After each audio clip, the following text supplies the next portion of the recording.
Assalamualaikum warahmatullahi wabarakatuh. Waalaikumsalam warahmatullahi wabarakatuh. Baik, malam ini ya, jarak long distance relationships antara Pandeglang, Lebak dengan Bintaro, Jakarta ya. Malam ini kita lagi mau ngobrol sama seorang Kak Sam Rishad. Ya, Sam Rishad. Boleh Kak Rishad kenalan dulu sama teman-teman di internet? Ya, jadi halo semua, saya Sam Rishad, biasa dipanggil Sam. Saya juga dulu lulusan SMP Anissa sekitar 9 tahun lalu, berarti apa ya? Ya Allah, 9 tahun lalu. Iya, berarti iya ya, 9 tahun lalu 2013 gitu. Saya lulusan di situ dan lanjut di Izada gitu. Nah, sekarang saya sudah bekerja di salah satu perusahaan e-commerce di Indonesia. Oke, itu saja. Ya. Mungkin ini awal ikhwal kenapa kita malam ini ngobrol sama Sam ya, karena cukup menarik posisi Kak Sam saat ini, posisi pekerjaannya sebuah mungkin kurang lebih tentang pengawasan transaksi, mirip lembaga keuangan ya, jadi mengawasi transaksi. Seperti apa, boleh dijelaskan detailnya Kak Sam? Ya, jadi saya itu kerjanya sebagai fraud analyst. Apa sih fraud analyst itu? Jadi itu intinya gini. Gampangnya itu kayak detektif polisi transaksi. Atau in a nutshell-nya lagi, itu satpam transaksi. Maksudnya apa sih? Jadi ada kemungkinan transaksi itu bisa dijadikan oleh user itu sebagai fraud atau sebagai abuser. Maksudnya apa? Jadi mereka manfaatin voucher dengan cara yang tidak benar gitu. Ya misalnya mereka bikin akun yang banyak gitu. Dan mereka pengen manfaatin hal itu untuk dirinya sendiri, padahal voucher itu kan sebenarnya bisa dipakai untuk lebih banyak user lain gitu. Tapi dia kayak bikin banyak akun gitu ya untuk dirinya sendiri. Nah, hal-hal itulah kecurangan-kecurangan yang ada di dalam transaksi. Nah, itu akan saya tindak lanjuti gitu. Saya investigasi. Nanti kalau misalnya terbukti, ya udah action. Kurang lebihnya sih gitu sih Pak Awo ya. Oh iya, mungkin kalau boleh mungkin Pak Agus singgung sekilas, mungkin ya barangkali ada kesamaan ketika dulu ada, tapi mungkin mirip ini ya, ketika ada salah seorang, ini sering-sering Bagus dengar, seorang pemesan user begitu, pesan rental, terutama kendaraan ya, pesan kendaraan, alamatnya ternyata fiktif, tapi kemudian transaksi bisa masuk gitu. Jadi mungkin semacam itu juga kan? Artinya sesuatu yang sifatnya curang ya, unfair begitu ya. Unfair, benar. Nah sekarang gimana caranya seorang Kasem mendeteksi indikator ini bahwa sebuah transaksi itu mengalami kejanggalan itu seperti apa sih? Kalau saya sendiri ya gini, kejahatan itu kan selalu ada jejaknya gitu ya. Dan terlihat gitu polanya. Kecurangannya itu terlihat ada polanya sendiri gitu masing-masing. Apalagi kalau udah mainnya sindikat, itu dia jadi bisa jadi kerjasama antara misalnya pengirim apa sih, jasa pengiriman sama si sellernya bisa aja kerjasama gitu. Nah di situ tuh biasa ada pola-polanya, entah misalnya sama di alamat atau misalnya nama pengirimnya sama ya, atau hal-hal seperti kayak nomor teleponnya sama, itu kan hal yang lumrah gitu ya. Nah dari situ tuh kelihatan bahwa kenapa sih orang ini bikin banyak akun tapi sama gitu loh alamatnya, kan tanda tanya gitu. Nah dari situlah ada indikasi-indikasi tertentu dan juga ada SOP tertentu dari perusahaan saya, barulah itu ketahuan, oh ini kecurang, ini nggak bisa ini, dan bisa di action sama kita. Kurang lebih gitu sih Pak. Oh ya, berarti ada dan ya pasti ada kemungkinan antara bukan lagi bergerak atas nama sendiri, pasti ada sindikat tadi itu ya. Bisa jadi. Mungkin bahasanya akan lebih detail lagi nanti kalau itu dikupas. Tapi mungkin ini juga pelajaran untuk kita juga. Ini SK Research ya katakanlah bagian dari unicorn tadi. Sekarang gimana? Ini mungkin buat user ya. Gimana sih tips menjadi seorang user yang pasti itu tadi kejahatan selalu meninggalkan jejak ya. Pasti ada kecenderungan juga ketika kemudian orang lain juga ingin melakukan hal yang sama. Gimana seorang Kak Richard mendidik ya, mengedukasi teman-teman user, customer dalam hal ini untuk tetap bersikap fair? Seperti apa arahnya? Kalau dari saya sih lebih ke arah apa ya? Transaksi silakan saja gitu. Misalnya mau beli apa, ya silakan aja. Voucher dipakai boleh gitu. Trik-trik kayak gitu tuh yang jadi masalah adalah memanfaatkan trik tersebut untuk keuntungan sendiri sehingga perusahaan mengalami kerugian gitu. Dan buat apa gitu kita juga kan mengambil harta yang haram gitu kan. Maksud saya itu tuh hal yang nggak berkah gitu. Di kelanjutannya itu bakal akan jadi masalah yang lebih berat kalau menurut saya. Nah, untuk jadi user yang fair ya transaksi aja biasa. Kalau pengen dapat benefit ya either kita loyal atau ya cari promo-promonya, karena emang ada komunitas yang kayak ngasih nih, ini di sini ada promo, nih di sini ada promo gitu sih. Karena apa ya, curang aja gitu kalau manfaatin banyak itu, karena benar-benar kerugiannya tuh besar banget, Pak. Ternyata saya juga baru tahu setelah masuk sini itu kerugiannya besar, nggak dikit gitu loh. Jadi kayak intinya ini kayak mencuri lah, kasarnya tuh mencuri hak yang bukan haknya gitu. Kemungkinan kalau analisis seorang Kasem ini ketika itu terjadi, ini lebih ke faktor apa? Apakah karena memang peluang ataukah memang karena ada celah yang mungkin katakanlah dari sisi corporate itu ada celah yang memang bisa dimasuki oleh mereka, seperti itu? Ya, kalau menurut saya sih di setiap ada yang berhubungan dengan uang gitu ya, atau misalnya dengan opportunity kayak gini, diskon atau misalnya cashback, itu pasti ada celah untuk melakukan kejahatan apapun itu. Pasti di mana ada yang berhubungan dengan uang, pasti ada orang yang nge-fraud gitu, ada orang yang pengen curang. Karena apa ya? Ya karena saya juga bingung aja, otaknya kepikiran aja gitu untuk lakuin kecurangan gitu. Dan mereka ya memanfaatkan, sebenarnya gini, perusahaan e-commerce tersebut kayak ngasih aja gitu, kayak ini silakan nih mau pakai voucher ini boleh gitu.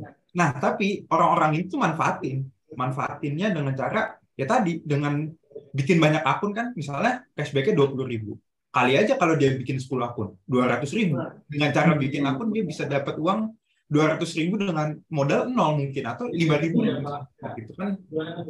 Ya itu hal-hal yang memang oportunis aja sih orang-orang gitu, menurut saya. Ya. Ya, pertama opportunity, yang kedua memang dari pelakunya memang ada niatan untuk mencari kesempatan ya. Tapi apakah itu juga terjadi di rata-rata, di hampir tadi yang Kak Risa katakan, setiap transaksi keuangan, dalam ini setiap unicorn platform e-commerce juga akan mengambil hal yang sama? Saya yakin pasti di setiap e-commerce, di setiap platform, pasti ada orang-orang kayak gini.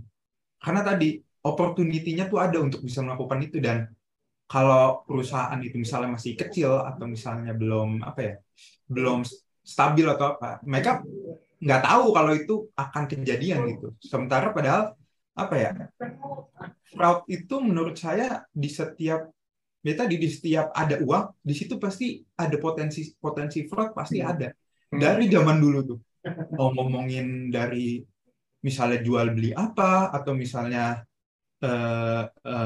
mau gelapin pajak, ya dari dulu begitu, Pak. Jadi emang orang-orang kepikiran aja kalau ada urusannya sama duit gitu. Iya. Jadi ingat kasus kalau nggak salah dulu sempat menimpa salah satu klub Italia juga ya, tentang penggelapan pajak. Oh iya. Itu saya semangat itu kalau bahas itu lagi, rival. Iya. Sekarang gini ya, Richard. Mungkin in general, step apa yang dilakukan oleh seorang fraud analyst itu tadi ketika menemukan sebuah kejanggalan? Step pertama apa? Kemudian sampai step terakhir apa yang dilakukan? In general saja. Ya, jadi gampangnya ya, setelah kita investigasi ini benar ya sih orang ini curang gitu. Kalau misalnya benar dia curang, ya buktinya kita kumpulin. Setelah buktinya udah dikumpulin, nah dilakukanlah action. Kalau actionnya ini biasanya antara akunnya dibekuin atau di-ban atau akun banknya dibekuin juga. Jadi dia intinya nggak bisa lakuin transaksi lagi di platform tersebut gitu, di e-commerce tersebut. Gitu sih. Ya, ya. Adakah divisi lain yang juga bekerja sama dalam hal ini? Ada, tapi mereka lebih ke arah yang ini. Jadi kalau komplain customer, misalnya mereka kan komplain, kok akun saya kena sih gitu. Biasa tuh seller-seller yang kena karena mereka lakuin fraud. Nah itu dia bakal ke tim spesialis kayak tim customer service gitulah. Nah dari situ biasanya kita kerjasama kayak, oh ini tuh sebenarnya gini gitu. Nanti kayak dikasih kesempatan lagi mereka untuk dibukain lagi akunnya. Tapi kalau misalnya mereka lakuin lagi ya udah. Jadi dikasih one time chance gitu kayak ya udah lu dikasih satu kesempatan nih, jangan lakuin lagi lah gitu lah. Kalau lakuin lagi baru kena hukuman. Itu sih. Oh iya, jadi ada peringatan ya. Peringatan. Pernah mengalami sebuah pengalaman yang mungkin tidak menyenangkan begitu? Selama ini sih nggak pernah, ya mungkin pernah ya sekali itu kejadian. Jadi awal-awal masuk nggak sengaja ngebekuin seller yang income-nya itu udah lumayan gitu, sekitar 500 juta ya. Nah itu nggak sengaja karena kesalahan manusia kan. Ya habis itu besoknya saya dipanggil aja gitu sama atasan. Ini kenapa nih kok diginiin? Ya kesalahan manusia gitu lah. Ya itu doang sih nggak enak sih. Tapi so far sih saya enjoy karena kan saya suka saya suka ngulik aja gitu sih Pak. Suka ya itu saya membantu lah untuk bisa nangkap penjahat gitulah tanda kutip. Ya ya. Mungkin keterampilan apa yang perlu dimiliki oleh seorang fraud analyst? Paling penting sih analytics-nya tuh mesti ini ya, mesti tinggi ya. Dan hal-hal yang apa ya, rasa ingin tahu juga harus gede gitu. Terus juga kritis karena juga beberapa case tuh nggak bisa kayak lihat SOP doang enggak, tapi kadang-kadang ada case yang kayak kok bisa begini gini, terus juga kenapa kok kayak gini gitu, itu nggak bisa di SOP. Itu harus dari pengalaman dan apa ya, critical thinking-nya lumayan harus dilatih. Sama apa ya mungkin penelitian juga penting di sini. Karena ya tadi kalau misalnya nggak teliti dikit bisa jadi ya salah action atau yang lainnya gitu. Itu sih paling. Saya pernah punya pengalaman before, maksudnya sebelum menjadi seorang fraud analyst ini pernah memiliki kesamaan pengalaman. Dulu saya pernah dulu ketika saya mencoba untuk berpikir kritis atau mungkin ingin memuaskan rasa ingin tahu saya, jadi ada semacam pengalaman di balik layar sebelum menjadi seorang fraud analyst yang itu menjadikan Richard menjadi sosok seperti sekarang ini. Apa ya? Mungkin dari kecil atau dari SMP ya, saya kan suka hal-hal yang bau detektif gitu ya Pak. Mungkin dari hal itu terbangun aja gitu bahwa rasa ingin tahu dan investigatif saya tuh tinggi gitu. Kadang-kadang saya juga apa ya, nemu-nemu hal-hal yang nggak kepikiran lah di internet gitu, kayak ya surfing aja terus tiba-tiba masuk ke dalam gitu. Oh ternyata tuh ada hal-hal kayak gini. Nah, itu awalnya dari hobi aja gitu, dari hal-hal yang kayak investigatif lah. Kayak saya suka lihat-lihat kasus-kasus gitu, kayak misalnya kasus ada pembunuhan atau pencurian atau misalnya pokoknya hal-hal kasus-kasus menarik gitu saya suka dari situ. Dari situ mungkin terbangunlah bahwa berpikir kritis saya atau juga hal analytical thinking saya juga mungkin di situ makin nambah gitu. Karena ya tadi terpengaruh tadi dari film juga, dari komik bahkan gitu. Jadi apa ya awalnya? Bisa bilang dari hobi atau obsesi gitu. Jadinya ya begitu, Pak. Seberapa besar pengaruh teman, lingkungan membentuk Richard sekarang ini? Kalau untuk keluarga ya, kalau dari untuk yang keluarga itu besar pengaruhnya sih, karena keluarga kan juga ngedidik saya gitu ya. Jadi apa yang dilihat sekarang ya ini hasil dari orang tua saya gitu. Saya jadi apa ya, lebih dekat dengan agama pun itu efek dari orang tua saya pun juga gitu. Jadi dan juga misalnya teman-teman saya juga pun juga suportif gitu. Maksudnya ya nggak maksain kalau saya jadi apa dan nggak kasih pressure apa-apa gitu. Dan apa ya, ya terbentuk sih kayak kan ya kayak di hadis ya Pak, kalau teman itu sesuai dengan seseorang itu sesuai dengan teman dekatnya. Ya apa yang dilihat orang saya ini ya kurang lebih teman-teman saya juga gini, dan keluarga saya pun juga gini gitu. Jadi pengaruh mereka lumayan besar di hidup saya. Ya. Dan mungkin bisa jadi sebuah kejutan juga barangkali ya, ketika dulu Richard hanya memuaskan begitu ya, memuaskan hobi, passion begitu, tapi ternyata ada wadahnya sekarang mungkin ya, semacam kejutan juga ya.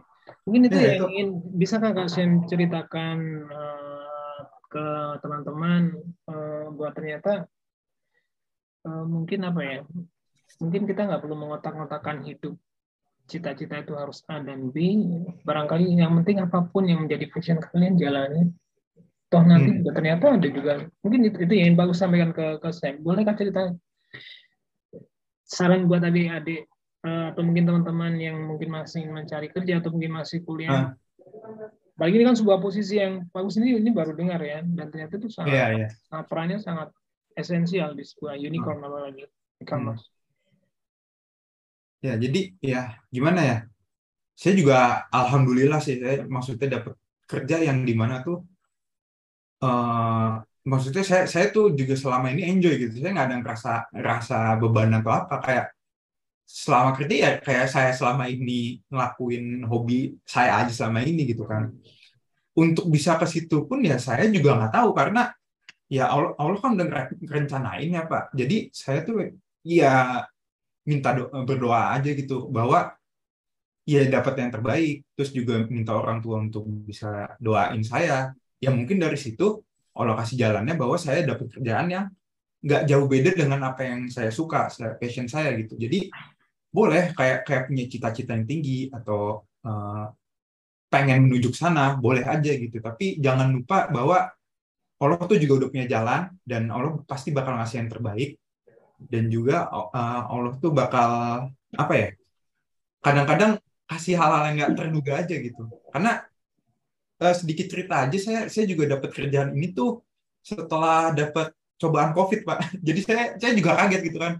Saya COVID, saya lagi lamar-lamar, ya alhamdulillah setelah COVID selesai tiba-tiba ada ini panggilan dari perusahaan ini gitu. Dan saya kaget kayak, loh kerjaannya kok ini ya, kerjaannya kayaknya enak gitu ya, kayak saya juga bisa gitu ya, itu semua Allah yang jalanin gitu. Karena ya kalau kita doa dan yakin doa itu akan dikabulkan gitu ya, insya Allah akan dikabulkan. Karena kan doa ada 3 juga ya ininya, model-model dikabulinnya, dikabulkan langsung, yang kedua itu ditunda, dijauhkan dari bahaya, dan yang ketiga panen di akhirat kan. Ya alhamdulillah ternyata dikabulin doanya gitu. Jadi maksud saya ya tetap berusaha, tapi doanya juga harus kencang juga gitu. Gitu sih. Ya. Nah sekarang mungkin ini pertanyaan agak unik mungkin ya. Ketika dulu passionnya seperti itu dan sekarang mendapatkan wadah dan bahkan digaji ya dengan passion itu. Apakah kemudian seorang Sam juga masih melakukan kebiasaan itu ketika di luar working hours? Iya, kadang-kadang masih. Jadi saya kadang bisa tahu orang tuh gara-gara, ya kalau orang bilang stalking ya, tapi kalau menurut saya itu bukan stalking, karena apa yang ada di sosial media, ya itu yang pengen mereka tampilkan kan. Ya udah saya dapat info dari situ, dan ternyata oh gini infonya orang gini gitu. Pas saya tanya, dia kaget. Loh kok kaget, kan ada di ininya. Saya tinggal nyari aja. Atau misalnya kayak apa ya? Saya suka nyari-nyari aja hal-hal yang nggak biasa gitu. Makanya saya suka kalau di YouTube tuh tontonan saya Pak, tapi saya tontonnya tuh kayak yang berbau ilmu pengetahuan, atau misalnya ada kasus-kasus menarik, atau misalnya lagi bahas soal apa ya, ekonomi gitu ya Mbak, ada manfaatnya lah. Jadi di luar itu pun saya tetap melakukan hal itu gitu. Nah di kerjaan ya beda lagi, pas kerjaan ada fokusnya ke dalam kerjaan gitu dia, dan digaji aja gitu sih. Jadi tetap melakukan hal-hal yang biasanya. Iya, ya. Nyamannya itu yang buat hidup lebih hidup ya. Di luar dan di Mm-mm. dalam pekerjaan selalu sama visionnya. Iya. Saya punya most recommended film or books to be read. Kalau film, kalau yang favorit saya dari dulu Sherlock ya pasti. Uh, Sherlock yang Benedict Cumberbatch. Kalau misalnya buku ya berarti Sherlock Holmes kan yang Conan Doyle. Atau kalau movie ya film-filmnya Christopher Nolan itu oke. Terus juga series banyak tuh yang HBO bagus kayak film perang Band of Brother kalau nggak salah namanya. Terus Oh, juga benar. soal iya Band of Brother apa ya kalau nggak salah ya. Ya. Terus ada yang apa tuh soal ini loh ledakan nuklir yang di Ukraina dulu HBO dulu loh. Chernobyl itu bagus juga. Chernobyl, ya, ya. Chernobyl itu bagus. Hmm. Kalau buku sih ya selain apa ya? Saya buku kurang suka baca sih karena saya sukanya nonton banget gitu. Saya orangnya audiovisual banget gitu. Ya, ya. Kalau buku ya paling ya inilah perdalam Quran sama hadis lah paling anak-anak. Itu penting, itu penting. Karena Islam itu sebenarnya gaya hidup. Hmm. Jangan dianggap banget saklek banget enggak, tapi kalau kita jalan itu sebenarnya gaya hidup. Hmm. Baik. Itu. Ketika seorang kasih menyampaikan bahwa Al-Quran, As-Sunnah itu penting, sejauh mana itu mendukung bukan karya, mendukung aktivitas keseharian di kantor? Pernahkah mengalami suatu pencerahan begitu? Ternyata ini juga sebenarnya sudah pernah diceritakan oleh Al-Quran atau mungkin ketika beraktivitas seorang saya memiliki sebuah panduan, sebuah hadis atau mungkin ayat yang kemudian memperkuat passion. Ya, jadi ya, alhamdulillahnya apa ya? Karena Quran dan Sunnah ini juga seperti tadi saya bilang gaya hidup gitu. Jadi sebenarnya kehidupan ada hal-hal yang udah diatur gitu. Dan kayak apa ya? Kayak gini, gampangnya gini. Sekolah bikin peraturan itu kan supaya rapi dan supaya tahu bahwa ini tuh yang terbaik sebenarnya buat murid. Gitu. Ya sama kayak Allah bikin aturan itu tuh sebenarnya tahu bahwa ini tuh yang terbaik buat manusia gitu. Jadi apa yang ada di Quran Sunnah tuh sebenarnya diatur kayak misalnya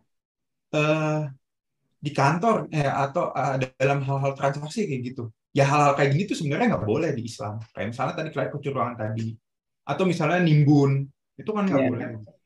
Atau misalnya lagi timbangan curangin timbangan. Nah, itu hal-halnya gitu kan banyak gitu sebenarnya di dalam Islam pun. Jadi kalau kita nganggapnya ini emang sebagai buku petunjuk gitu, buku manual gitu, ya jalanin hidup sebenarnya enak-enak aja gitu, nggak sih yang dibilang saklek gitu, enggak kok sebenarnya kayak kalau kita udah tahu sebenarnya malah makin mudah hidup sebenarnya. Itu sih yang saya rasain. Ya. Kalau dari disiplin ilmu sebenarnya lebih dekat ke arah mana nih, Kak Sem, untuk bisa ke posisi fraud analyst tadi?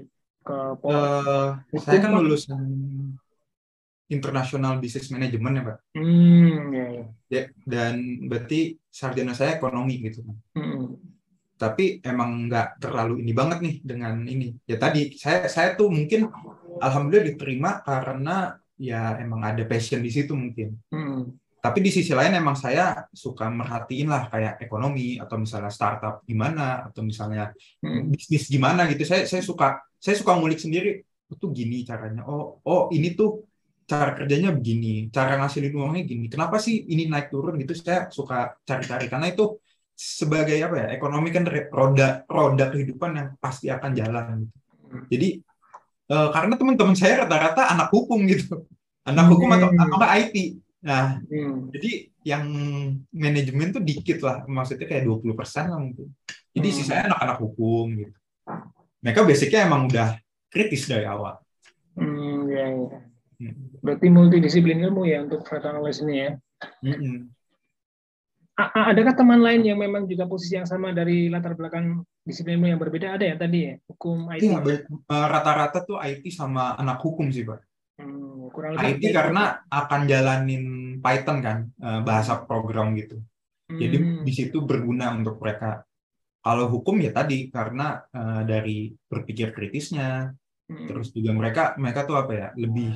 Kalau saya lihat sih mereka emang berpikirnya tuh analytical thinkingnya lebih bagus gitu, lebih jalan lah. debat-debat gitu kan mereka udah biasa gitu. Iya, iya. Dan si ekonomi lebih paham tentang bagaimana udah transaksi keuangan itu ya. Ya. Kak Sam, sejauh ini apakah Kak Sam melihat kalau kita bicara jenjang karir begitu, mungkin visi posisi ini ke depan seperti apa sih?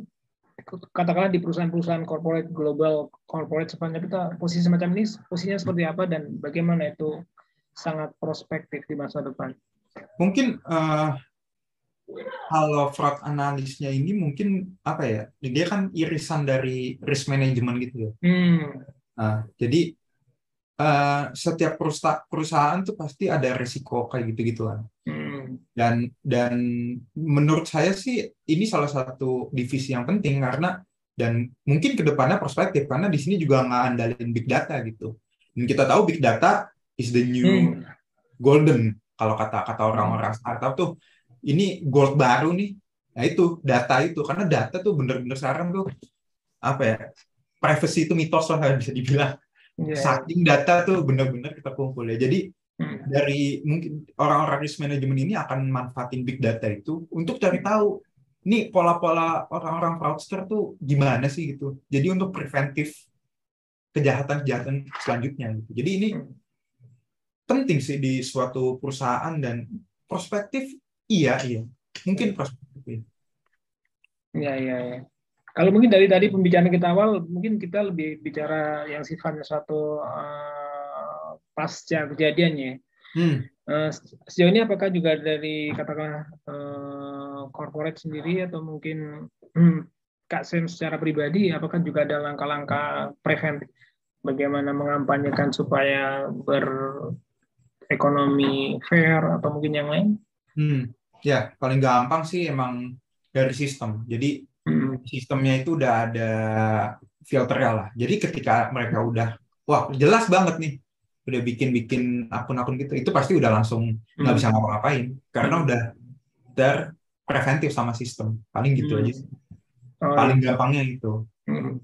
Mungkin kalau edukasi ya, even di edukasi pun pasti kalau ada celah pasti akan kejadian. Pasti akan kejadian. Berarti nomor satu sistem ya. Sistem pasti. Sehebat apapun kampanye, kalau sistemnya masih memberi peluang ya tetap akan jebol juga ya.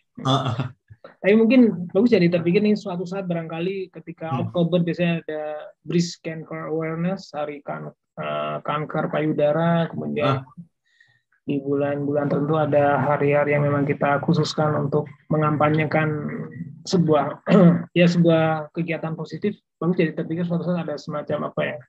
Mungkin fraud analyst day atau mungkin apa, jadi ketika orang kembali untuk bertransaksi secara jujur seperti itu ya, mungkin mendukung juga program pemerintah ya, berani jujur semacam itu ya. Iya. Lalu jadi mudah-mudahan siapa tahu dari korporasi yang saat ini Kak Sam bergabung menjadi trendsetter untuk memulai fraudster day semacam itu ya. Amin biar ada libur juga Pak. Siapa tahu libur kan. Iya. Jauh cukup ya malam ini ya, Kak Sam. Terima kasih banyak. Pesan untuk teman-teman pengguna internet, khususnya e-commerce barangkali. Kalau pengguna internet, pertama itu harus punya filter.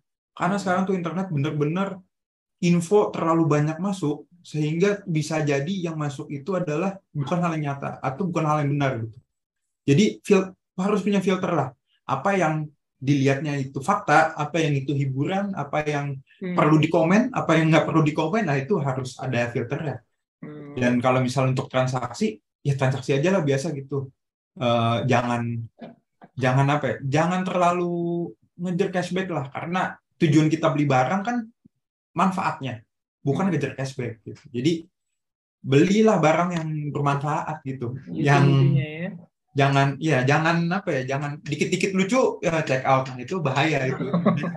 Terlalu konsumer habis itu lah pokoknya, terlalu sering beli belanja lah gitu. Iya. Ternyata perilaku semacam itu juga diamati oleh seorang fraud sama analis ya.